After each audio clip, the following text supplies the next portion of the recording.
Hello my dear student, संकल्प classes Mahoba में आप सभी का स्वागत है। आज हम लोग biology all in one top questions revision करने वाले हैं। ओके, तो फर्स्ट क्वेश्चन, केले के फल में प्रचुर मात्रा में कार्बोहाइड्रेट पाया जाता है, यानी ये कार्बोहाइड्रेट का एक अच्छा स्रोत है। केले से हमें 89 किलो कैलोरी पर 100 ग्राम एनर्जी प्राप्त होती है।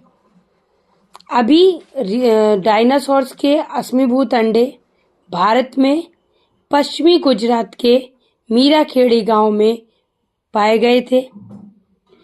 अगर कोई पेशेंट है जिसके यूरिन में एल्बुमिन आ रहा है, यानी वो इस बात का इंडिकेट कर रहा है कि उसके जो ब्रक हैं वो फेल हो जाने की संभावना है।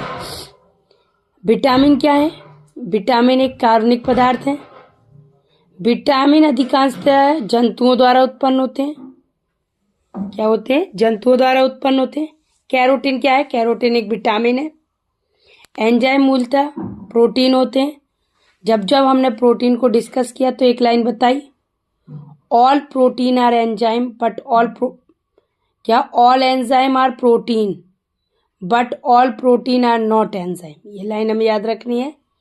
All enzyme are protein but all protein are not enzyme. Okay, pepsin enzyme protein से क्रिया करके क्या बनाता है? प्रोटीओजोन एवं पेप्टोन्स पदार्थ बनाते हैं। नेक्स्ट, टेस्टोस्टेरोन क्या है? टेस्टोस्टेरोन एक हार्मोन है। प्रोटीन अत्यंत जटिल एवं नाइट्रोजन युक्त पदार्थ है। प्रोटीन क्या करता है? एंटीबॉडी के रूप में हमारे शरीर की सुरक्षा करता है।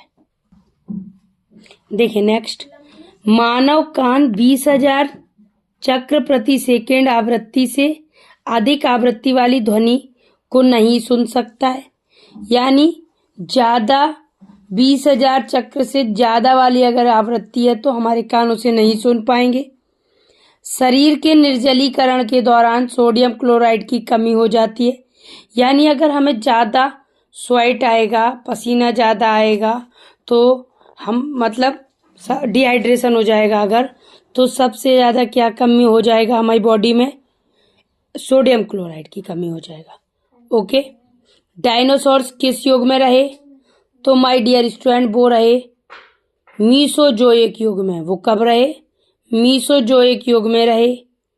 जेनेटिक्स व्यक्तियों की आनुवांशिकता का अध्ययन करते। जेनेटिक्स में किसका अध्ययन करते? आनुवांशिकता का अध्ययन करते। ऑर्निथोलॉजी में हम पक्षियों की प्रकृति, उसकी बनावट का अध्ययन करते। यहीं पर मैं एक बात और बताना चाहती कि जो ऑर्निथोलॉजी है, फादर ऑफ ऑर्निथोलॉजी कौन है? डॉक्टर सलीम अली। कौन है my dear student? Doctor Salim Ali हैं। ओके, पैलियोबायोलॉजी में पौधों के जीवाश्म का अध्ययन किया जाता है। इकोलॉजी तो हम सब जानते हैं कि इसके अंतर्गत जीव का अध्ययन और उसके स्थल का अध्ययन किया जाता है। ओके, नेक्स्ट, हेनरी बैकेरेल द्वारा रेडियो एक्टिव तत्वों की खोज के बाद रेडियो आइसोटॉप्स की भूमिका आधुनिक मेडिकल साइंस में रोज रोज बढ़ती जा रही है। जो रेडियो आइसोटॉप्स टेक्निक है उसका मेडिकल साइंस में बहुत ज़्यादा यूज होने लगा है ना। तो सफल चिकित्सकीय संबंधी आधुनिकताओं में रेडियो आइसोटॉप्स की जैसे अलग अलग आइसोटॉप्स का अलग अलग यूज है। ओके, तो अभी हम बहुत सारे आइसोटॉप्स को आगे डिस्कस करेंगे। नेक्स्ट देखिए, मिलावटी सरसों के तेल के पके भोजन को खाने वाले लोगों में होने वाली खतरनाक ड्रॉप्सी आर्जिनिन तेल में मिलावट, सरसों के तेल में साइनाइड अंश आ जाता और उजला सा रंग दिखने लगता। उसमें क्या होता कि पेशेंट को सूजन टाइप की आ जाती है उसकी पूरी बॉडी में, और वो तो एक कॉज ऑफ डेथ भी हो सकता है। पौधों की फास्फोरस की आवश्यकता की पूर्ति के लिए हम लोग उनमें रासायनिक उर्वरक डालते हैं। प्लांट्स को अगर हमें दिख रहा है कि प्लांट्स में फास्फोरस की कमी है तो हम लोग उसमें क्या डालते हैं? केमिकल उर्वरक डालते हैं। 1 मीट्रिक टन जैव उर्वरक खाद मुश्किल से 2 से 3 किलो फास्फोरस की आपूर्ति कर पाता। अगर हम 1 मीट्रिक टन डालें उसमें, 1 मीट्रिक टन में कितना 2 से 3 किलो फास्फोरस की आपूर्ति कर पाएगा वो। ओके, नेक्स्ट देखिए, जो गांव में है, गांव में सबसे ज्यादा गोबर होता है और शहरों में तो लोग जानवरों से भागते ही हैं। तो गांव में क्या होता है? बायोगैस संयंत्रों के द्वारा गांव में प्रकाश एवं भोजन पकाने वाली गैस किससे बनाई जाएगी? बायोगैस से। बायोगैस में मेनली कौन सी गैस होती है माय डियर स्टूडेंट? तो उसमें मेनली होती मीथेन। कौन सी गैस होती है माय डियर स्टूडेंट उसमें? मीथेन। इलेक्ट्रोकार्डियोग्राफी से किसका पता लगाया जाता है? तो इलेक्ट्रोकार्डियोग्राफी से हृदय के विकार का अध्ययन किया जाता है। डीडीटी क्या है माय डियर स्टूडेंट? डीडीटी एक कीटनाशक है। क्या है वो? एक कीटनाशक है। तंबाकू में क्या पाया जाता है? तंबाकू में निकोटीन पाया जाता है। तंबाकू में क्या पाया जाता है? निकोटीन पाया जाता है। यूरिया गुर्दा के द्वारा रक्त से पृथक किया जाता है, यानी गुर्दा क्या करता? हमारे यूरिन से यूरिया को अलग कर देता।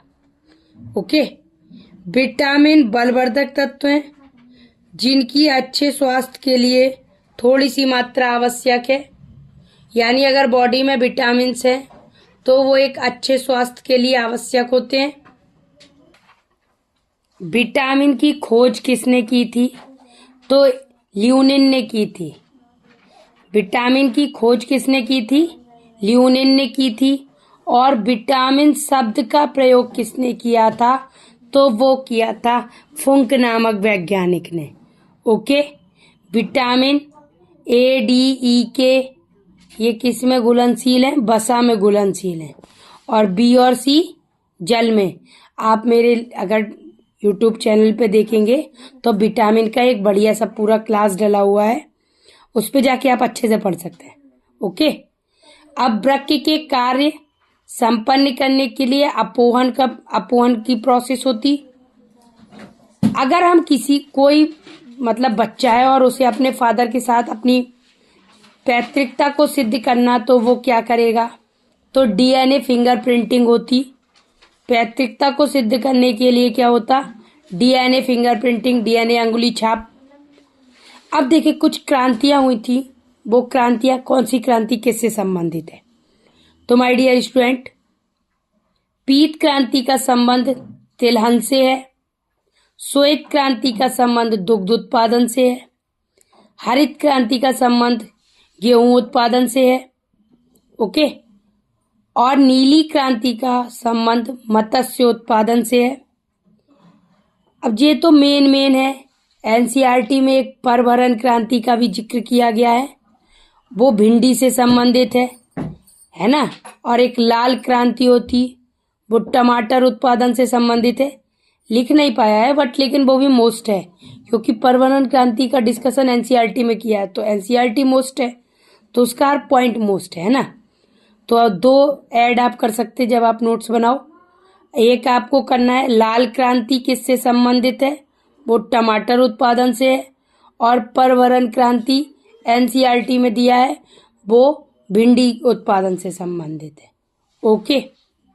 नेक्स्ट, एजोटोबैक्टर जीवाणु, शैवाल और कवक वातावरण से नाइट्रोजन, जो नाइट्रोजन रहते वो उसे उर्वरक में बदल देते। क्लियर? वो नाइट्रोजन उर्वरक में बदल देते हैं। मनुष्य द्वारा निर्मित आनुवांशिक रूप से पहला जीव जो था, अभियंत्री द्वारा निर्मित जो बनी थी पहली, वो थी डॉली भेड़। सबसे पहले किसे बनाया गया था? डॉली भेड़ को। ओके।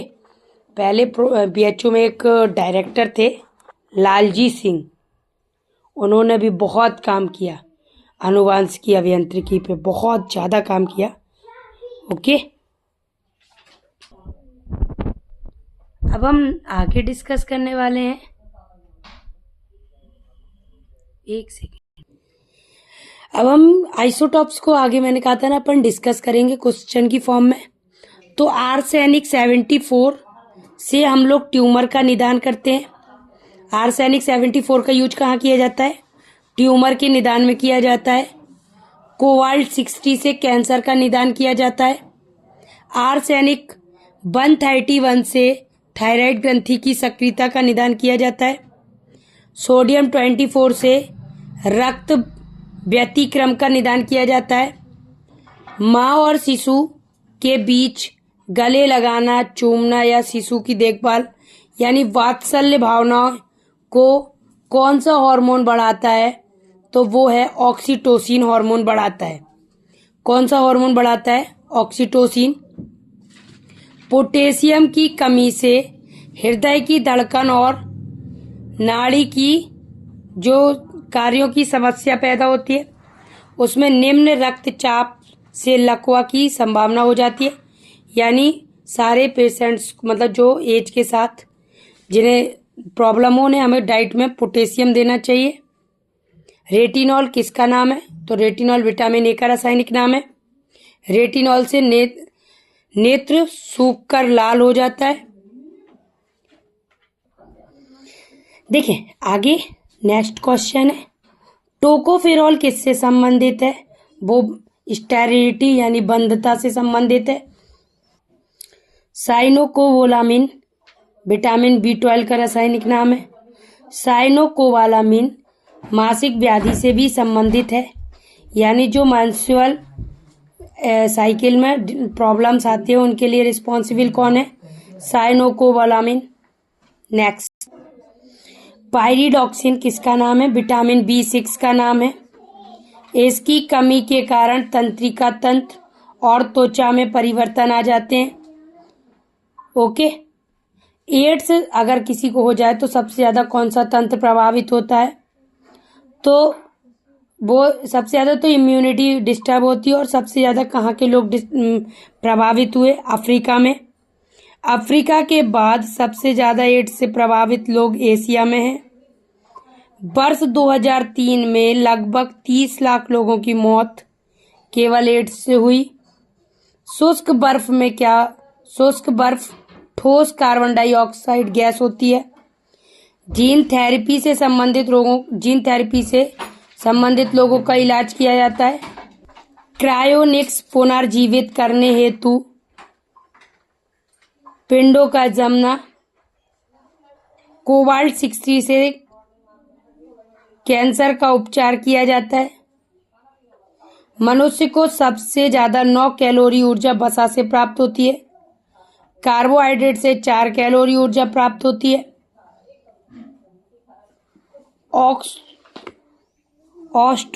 ऑस्ट्रोजन एक प्रकार का हार्मोन है। रक्त समूह की खोज किसने की थी? कॉर्लैंड स्टीनर ने की थी।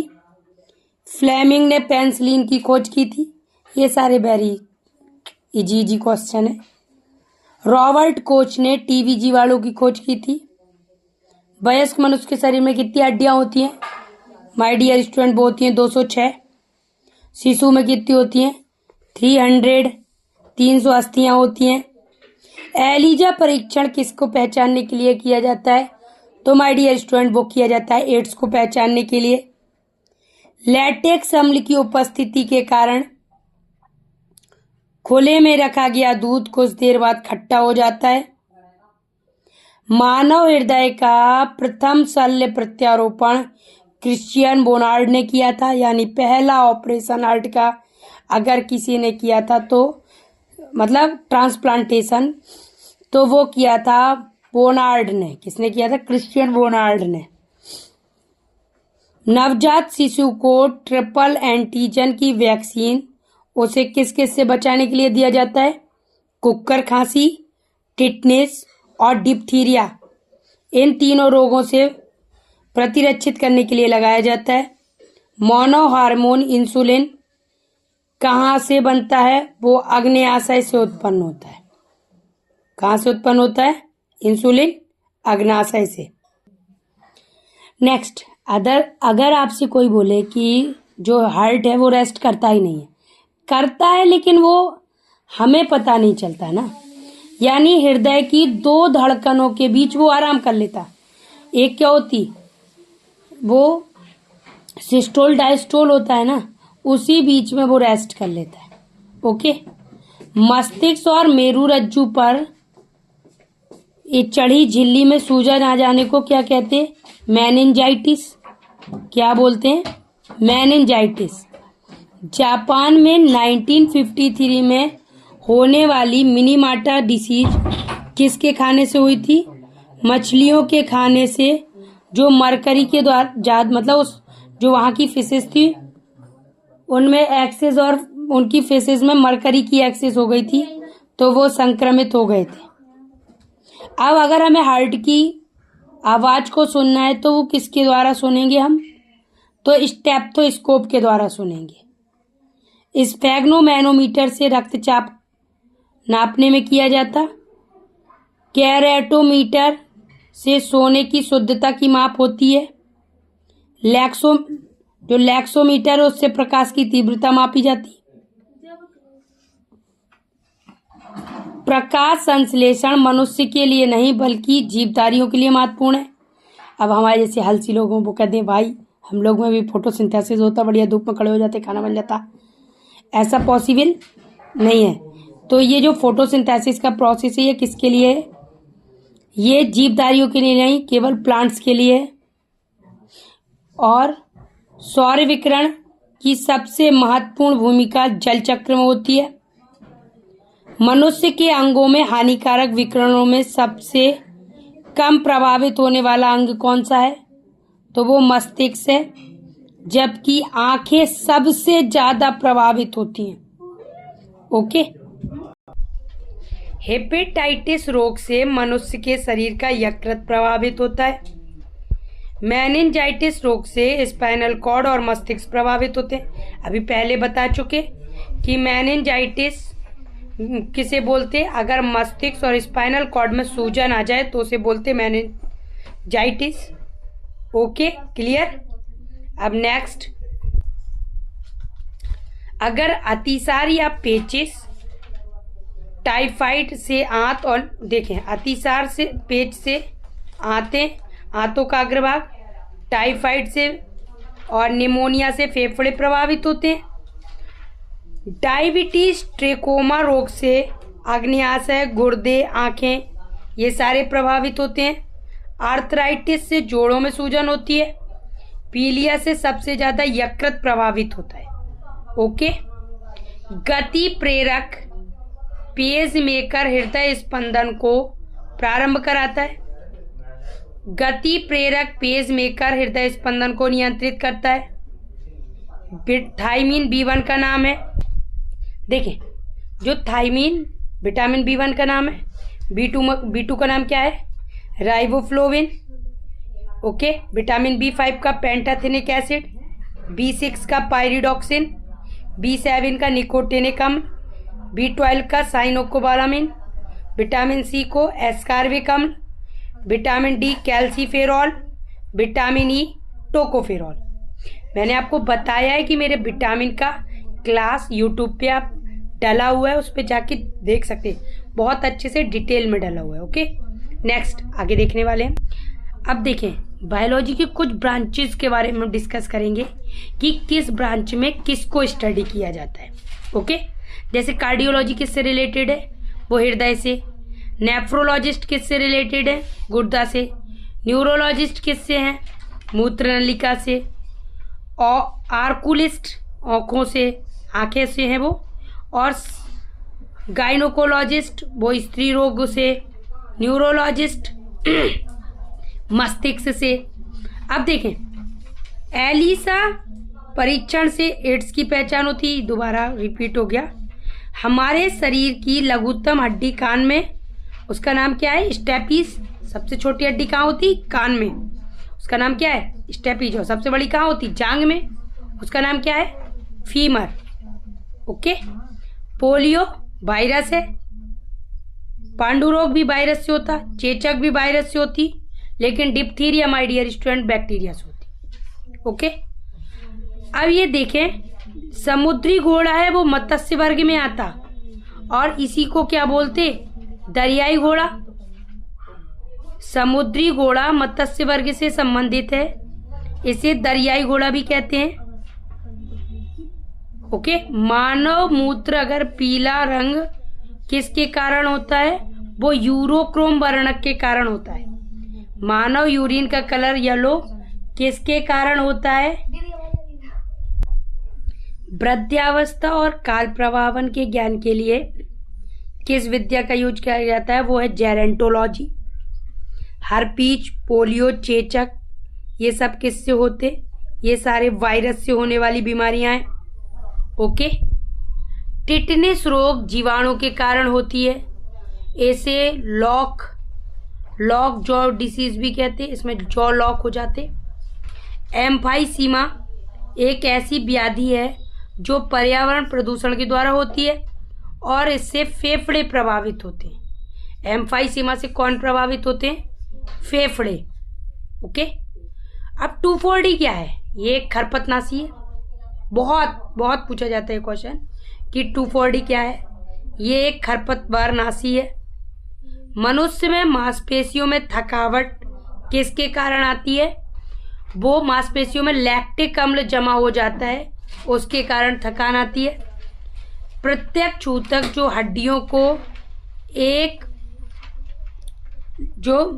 प्रत्यक्ष ऊतक हैं जो हड्डियों को एक साथ पकड़े रहते हैं, उन्हें क्या कहते, लिगामेंट कहते। क्या कहते, लिगामेंट।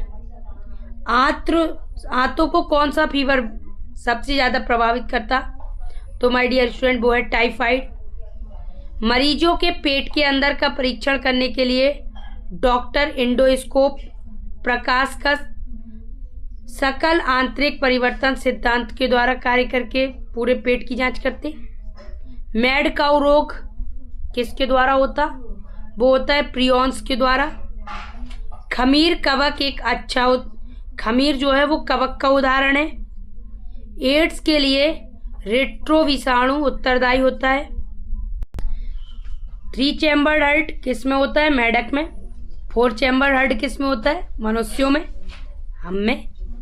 ओके, पर्याप्त समय तक याद रखने के लिए,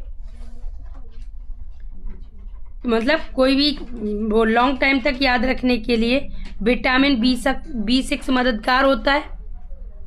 national centre for agriculture economics and policy research centre कहाँ है, वो न्यू दिल्ली में है। गेहूं में बौनेपन का जीन किस में होता है, नोरिन 10 में। डीजी बूक चेन चावल में बौनेपन का जीन होता है। ओपेक 2 जीन मक्के में बौनेपन का जीन होता है। चावल उत्पादन में भारत का विश्व में दूसरा स्थान है। ओके, चावल उत्पादन में भारत का विश्व में कौन सा स्थान है, दूसरा। पौधे संरक्षण, संगरोध और भंडारण निर्देशालय कहाँ है, हरियाणा के फरीदाबाद में स्थित है। ओके, अभी एक तो नई, मतलब कुछ दिन पहले ये आया था कि गिद्ध संरक्षण केंद्र कहाँ है, तो वो आपको कमेंट में बताना है कि गिद्ध संरक्षण केंद्र कहाँ है। ओके, ये आपके लिए होमवर्क है। नेक्स्ट वीडियो में मैं बताऊंगी अगर आपने कमेंट नहीं किया तो। Thank you for watching me.